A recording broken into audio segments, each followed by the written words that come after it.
Alright guys, welcome to VALORANT News. The Sentinels' dream is still alive. 100 Thieves absolutely decimate NRG last night to take NRG from a situation where it looked locked in that they would make the playoffs earlier on in the season to now not being the case at all. What is going on with that roster? Ethan responding saying, sure, they've got good players, but they are simply not a good team. Are changes brewing for NRG? Can Sentinels still make it to playoffs if G2 don't win enough rounds against Loud tonight? Very much enjoyed your thoughts in the comments below. Hit the like button if you enjoy. Subscribe if you're new as always. I'd greatly appreciate it. Absolute chaos around the world of Valorant yesterday. And firstly, with Clove. Clove actually being used for the first time in the VCT. Now, the meta has not yet changed in terms of Viper getting nerfed. But still, an interesting composition from FPX, shall we say. But it was a 2-0 against Billy Gaming, right? Of course, a team famous for knocking out NRG last season. And, well, we shall discuss a little bit more on that NRG team, that new one, in a couple of seconds. But, yeah, the game one was a 13-2 demolition. But life on the Clove was 5-13. So,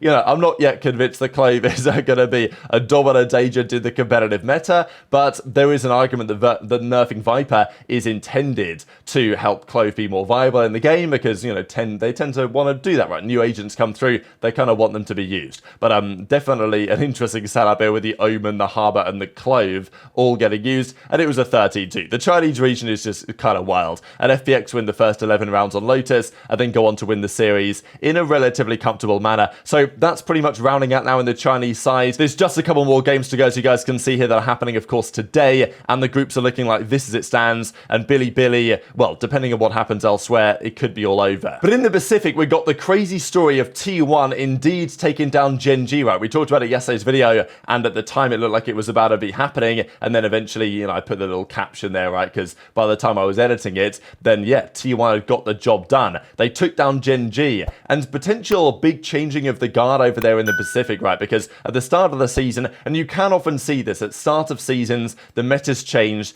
things are, yeah, people are getting back into it. There can be different teams. You'd probably expect it to be different teams dominate to that you might expect, and then over time, the guard maybe comes back to how you might expect it to be. So in the same way that Carmine Corp and Heretics were the two best teams right in Madrid from EMEA, that was probably not going to be maintained, and now those teams have somewhat regressed to the mean. Now, Gen.G were really impressive, of course, in Madrid, and they arguably could have won the entire thing. I mean, they were in the finals, they lost to Sentinels. But going down like this to T1 is certainly a statement from T1, and that put them against Paper X, of course, in that very next round, as we'll see how that's played out here in a second. So this is underway, but Gen.G's defeat to T1 in that 2-1 fashion, right? So we saw this going on yesterday. The Ascent was 13-9 to T1 on Gen.G's pick. Then they bounced back on the other pick, 13-8. The Breeze, though, was 13-7. So, honestly, this is pretty comfortable. Sire player, what a player, man. He had a phenomenal final game of the series, and that was enough to get those guys over the line. So, T1 move on, and that qualifies them, of course, for Masters Shanghai. That is the point. It's not really about winning this. It's just about winning enough to qualify through. So, awesome for T1 to make it, and that means that outside of that, either Gen.G or DRX will not make it. So, just as we refresh there, Paper X have got the victory. They're into the grand finals. These guys, of course, since Jing has come back. This is tough as well for DRX, just because I think DRX are an excellent team. But against Paper X, they just can't beat them, right? We see this series quite a lot, DRX, Paper X. I think they've lost this series now like 5 or 6 times in a row, something like that. And speaking of something, he was a monster, and that is honestly at times the difference here between these two teams. It was a 13-6 on the Lotus. DRX then bounced back on their Ascent, but Bind was 13-6 as well. So pretty comfortable in the end for Paper X in that one. And then T1 have just been battered 2-0 by Paper X as well in a very comfortable series, 13-3, 13-5. So T1 basically said, oh, well, my job's done. I've made it to Shanghai, and now we're out of here, right? And maybe there's even some, I wouldn't say there's truth to that. You want to win because you want the points to qualify. But at the same time, you might think, well, all right, we're probably not going to beat these guys. Let's just chill, run it down. We're already at Shanghai anyway, of course. And there's nothing to be gained if you don't win the playoffs. If you win the playoffs in this region, you get 3 points for the World Championship qualification, and if you second, third, fourth, whatever, you get 0 points. So, you know, maybe there's even a saving strats idea for Shanghai, although I somewhat doubt that situation. And just as we saw then, Gen.G then played DRX. This is the important series. Just getting underway as we're starting to record. DRX are the marginal favourites, but this could, I think, go either way. I would be leaning DRX's way probably, and, well, one of these teams won't go to Shanghai, is the crux of the matter. Obviously, T1 will, and PaperX will be doing so. But let's have a look what's going on in the North American side, right, because this was absolute chaos yesterday. The 100 Thieves versus NRG series, a series that genuinely I thought the 100 Thieves were probably going to be favoured for, just because NRG have not played well lately. 100 T have impressed me. I think they're getting better and better, and as Boostio says, going to make these guys homeless today. Here's Ethan, here's Demon 1, of course, on that Evil Geniuses roster last season. So, you know, many world champions or international event winners on that Optic roster that's now NRG, right, former Optic core, now on NRG. One world champion on 100 Thieves, but that was a difference maker. And yeah, 100 Thieves impressed me, but man, NRG, these guys are just bad. Like, I don't really know what other way to put it. I'm not exactly sure what's happened, because there was a question before the season began, would they be any good or not? And it was a worthwhile question. They've got the talent. How's the leadership situation going to work? Are the players going to be able to maintain that form from last year? Is the new meta going to allow Demon 1 to be as incredibly impactful as he was last season? You know, these were questions that were worth having, but at the start of the year, they looked okay. They were oh so close to beating Sentinels and preventing them from going to Masters Madrid, and of course, they were oh so close to beating Sentinels and preventing them from going to Masters Madrid, which of course Sen eventually won. So, you know, NRG were looking good, and then they start out this stage by playing Loud, and absolutely embarrassing Loud. So it was like, wow, NRG looking good. Now sure, Loud had the visa situation, they were jet lagged, they didn't have any practice, but the result nonetheless was impressive. But ever since then, it's been massively downhill. And yeah, just wanted to share here really what FNS had to say during the series, because as a, you know, big friends with those guys on that roster, he's always been rooting for their success. And before the season began, FNS is making his thoughts that, well, one of NRG, Sentinels, or Lev will be, you know, they will flop. One of them will flop. And the question was, who's it going to be? Is it going to be Lev? Maybe. Is it going to be NRG? Is it going to be Sentinels? Sentinels haven't flopped. Okay, a bit of a slump at the moment, but they won the first event of the year. Lev are in great form. The team that's flopped has been NRG. It's shocked. I'll stop glazing. I'll stop glazing. This time it's Demon 1. They're just not good. They're not a good team. Thieves have energy on the ropes right now, even in these rounds where they've broken sight and tried to get into position. EU, you guys were right. Reddit, you were right. To just clap people as they were coming out. Reddit, you were correct. Really I was wrong. Strategy of switching up the map there at the end. My faith has been betrayed. 100 Thieves in the right place at the right time in a lot of these strats. And they pick up another round for themselves as we come into round 9.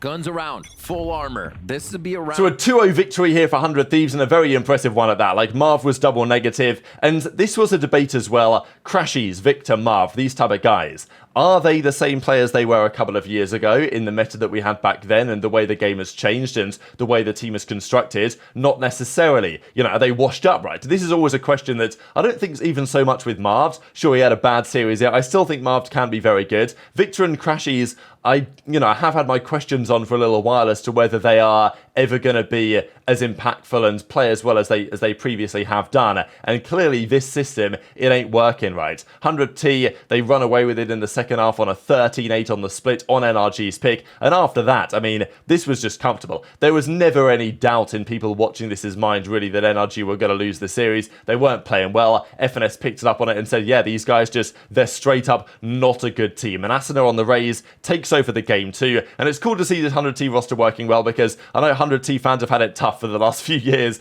and it's great to see that they've got a roster put together that can actually perform. And honestly, you guys remember the joke about them having to learn Chinese or whatever, that was like the meme going around last year, but they might literally need to learn Chinese because they could be on the way to Shanghai. That is a very literal or realistic possibility. Now, Crew versus Lev. Crew were on the verge here of a 2-0, like a 6-0 stomping during the stage. Their final game though was against Lev, and they do go down to this series. It was close, it was competitive, and Aspas, well, I mean, Aspas and King just doing what they normally do. And Tex had quite an interesting series because he had, well, not a phenomenal map 110 and 12, but Melta had a hard time and Crew got slammed on their own ascent pick. But after that, Tex then really decided to turn up in the series. They still lost the Breeze in a 14-12, but after that, you know, Tex had a good final map of the series as well for a 13-10. So it was close. Crew are very good. Like, I'm really impressed by them. But Lev are reaching a good level of form right now, even after all the drama they had back during Christmas when Nosra was gone, Con was coming in. They didn't seem to be so happy about it. They're now hitting some form of stride. So, of course, some responses here from the NRG side, as Chet the coach says, gotta work harder. We mentally were better, but they were simply better than us. GG. Mentally better than our last game, personally, is what I meant.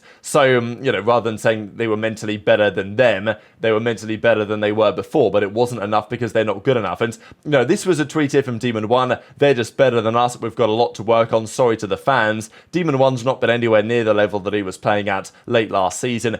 And this from Ethan was probably the most damning that I actually saw.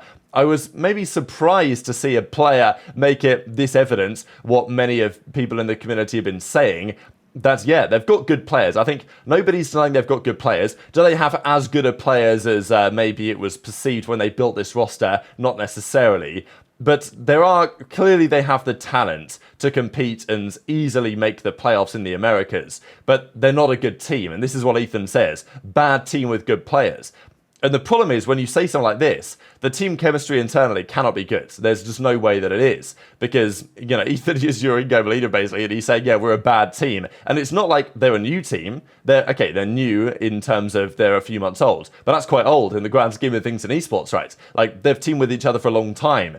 There might be no saving it, is kind of my read of this. Like, if you're saying, yeah, we've got good players, but we're a bad team, what do you do to stop being a bad team? I mean, let's be real. You've had enough time. You looked better at the start of the season than you do now. So it might be all over for NRG going forward, right? They might have to do something quite drastic if they want to turn it around. Maybe they get in touch with FNS and SOM and they say, hey, you know, please come and save us. And Victor and Crashies, this is the first time ever they're going to miss back-to-back international events. You know, they weren't at Madrid, they're not at Shanghai. And that's now been the case for, you know, several years. They've always kind of been there or thereabouts. Tonight, however, we have a couple of big series. Cloud and MIBR, who cares? Let's be honest. But G2 Loud, this is the important one because Sentinels, right, they need it to beat Furia emphatically, which they did. It wasn't absolutely crushing, but it was good enough. They needed NRG to get 2-0'd, precisely to get 2-0'd, which they did, and as we can see by the standings, Sentinels are now above NRG. So, the next step is for G2 to get 2-0'd, and they need to lose by a rather substantial round differential, right? And as Ten says, the dream is alive. So, the important thing is for G2 this evening, they have to play loud. All they have to do is either win one map,